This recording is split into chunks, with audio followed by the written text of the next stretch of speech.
tonight, but I do want you to give you all a chance to look around the church as well and see some of the changes that have happened. But I do just want to really just to start off by saying a few thank yous. First of all, to our lovely choir and organist Sam again. Very, very well done, everybody.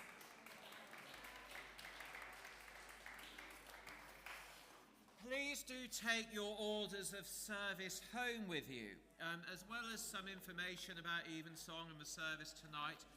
I have also put in at the back of the orders of service a summary and thanks, really. There are a lot of people to say thank you to, so rather than actually try and do it and miss someone out, I'm just going to start off with a general thank you, and some of the people will become apparent as I'm talking. But really, thank you to all of you who have supported this project from its inception. As I said in the sermon, we started this project in 2017, really. That was when we first started thinking about what we could do as we headed towards our 800th anniversary. And it is now on our 805th anniversary that we've achieved it. An awful lot went into the planning of this. I think, given the pandemic, because if you remember, we hit the pandemic at a really challenging time in the life of the project. And I think in the end, it probably took us about 4 years to get all the permissions and everything in place that we needed to do, from the point where we really had a sense of what we wanted to achieve. But we got there, and then we found that all our costs had gone up by, I don't know, at least 30%, if not more, which was also challenging. And we launched our appeal, and thanks to the generosity of so many of you, we phased our project, and we managed to get the first phase started on January the 1st, 2024, when we closed the church. It was really interesting. I've been reading some of the history, and I think the last time they closed the church for renovation work was something like the 1870s. I don't know where they went. They didn't tell us where they went. Maybe they just camped out in the churchyard. But we were lucky enough to go over to Hill House, which was a lovely place to worship. It made us think again about our heating system, because they had the most wonderful underfloor heating. But I'm not sure that would have been right here.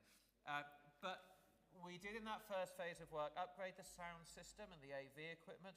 We did the relighting of the interior of the church, which perhaps makes the biggest difference of all. And I was so pleased to see people reading some of the lovely monuments, particularly those on the north wall, which I don't think anyone has ever been able to read, ever, unless they brought a torch with them to church before now. So that's a real nice thing to do. We've improved the heating.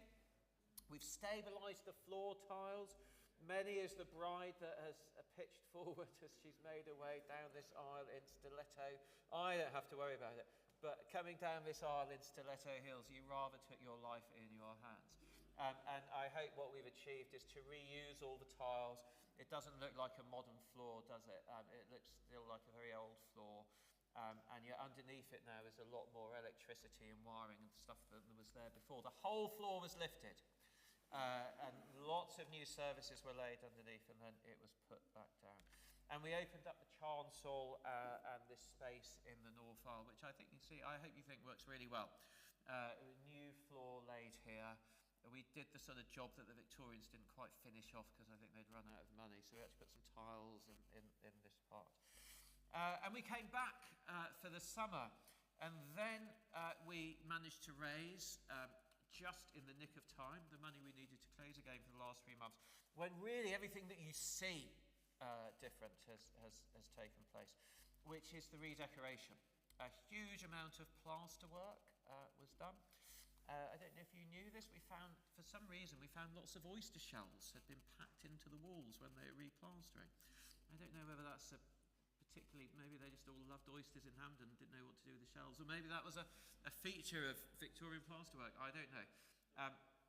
But we discovered all kinds of interesting things, and we redecorated the hatchments, I think, which were a real labour of love, I think, for the conservators, really make the church. And it is lovely to see them back. They were the first things to come down and the last things to go back. But they really look lovely, I hope you agree. and the money spent on their restoration was really, really worth it, because I think they look lovely up here. So we've put all this audio-visual equipment in, some more of which you'll be seeing in a few minutes. We've created what we think is a space that is more versatile and more usable than we had before. Now, next decision is to decide, to find out the ways in which we can use it, to experiment and do things and get people in here, use this space. But what I hope we haven't done is change the character of the building.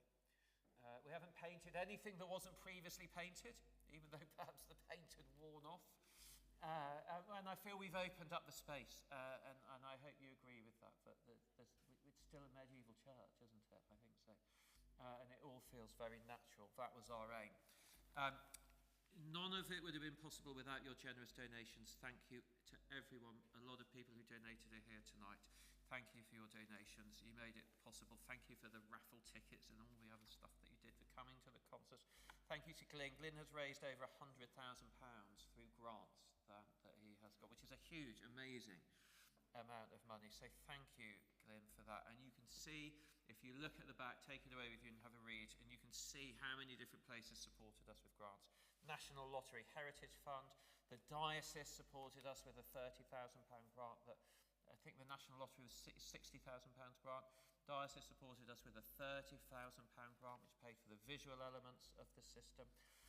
Stake Mandeville and other parishes charity, Bucks Historic Churches Trust, and a number of other trusts supported us as well. The VAT listed places of worship, VAT recovery schemes, absolute lifeline to churches like ours. It's just been renewed for 1 year, but if that scheme where you can claim VAT back on repairs, if that scheme disappears, then I think that will put a lot of church renovation work will stop. So thank you to Bucks Historic Churches Trust and all the other people who've been lobbying very hard for that to continue.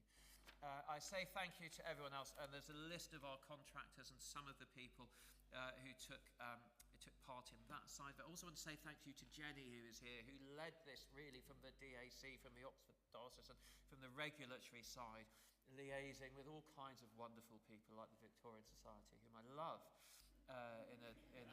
really, no I do, and other people and many others who had to be consulted and had lots of things to say about what we were doing. So thank you, Jenny, for that.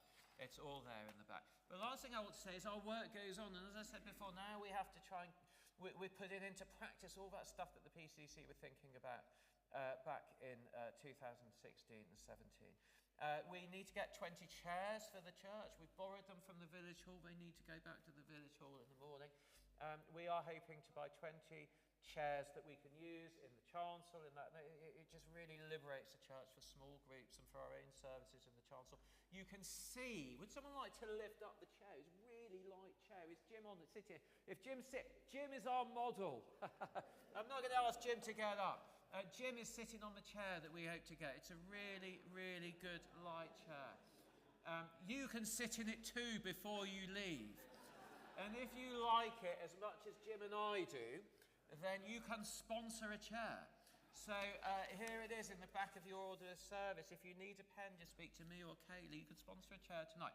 If you'd like to sponsor a chair in memory of a loved one, for some reason, for some family member, then please do that. You don't have to do it tonight, but you can.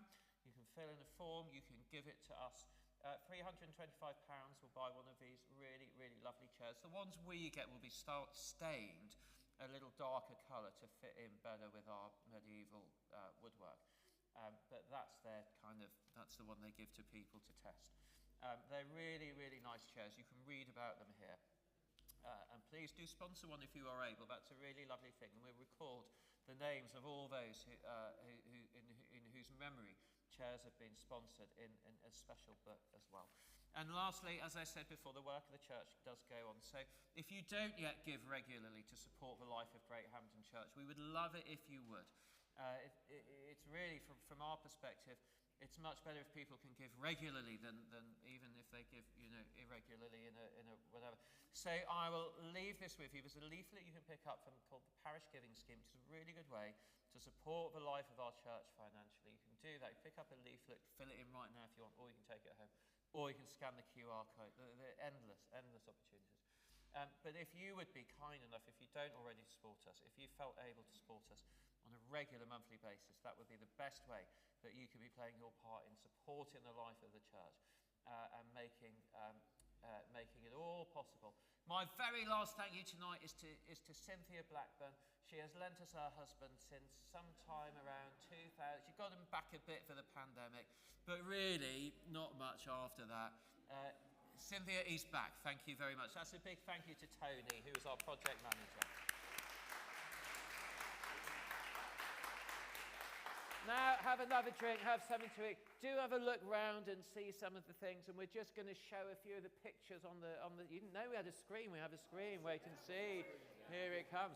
We're just going to show you a few of the pictures of the work on a loop, so you can see what was happening. And can we have hymns with a bouncing ball? No.